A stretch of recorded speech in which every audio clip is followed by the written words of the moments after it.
पहिले सर मित्रांनो, काही अभंग असे असतात की ते भक्तिमय सोहळ्याचं जिवंत चित्र आपल्यासमोर उभं करतात की ते भक्तीच्या माध्यमातून उधळणारा अबीर किंवा गुलाब हा एक केवळ रंग नसून तो प्रेमाचा, भक्तीचा, समानतेचा आणि आनंदाचा रंग आहे.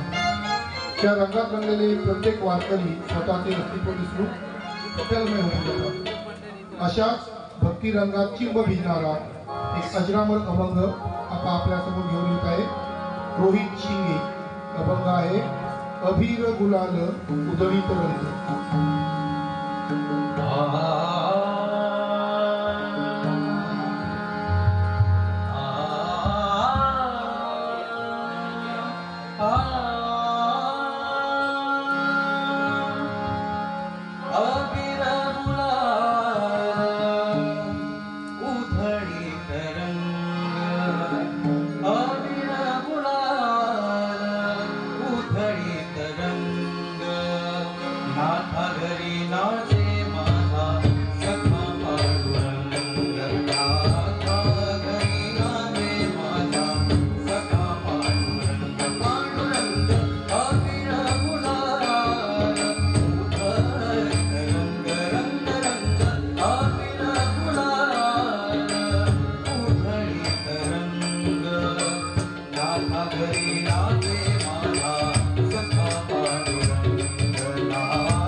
Dangana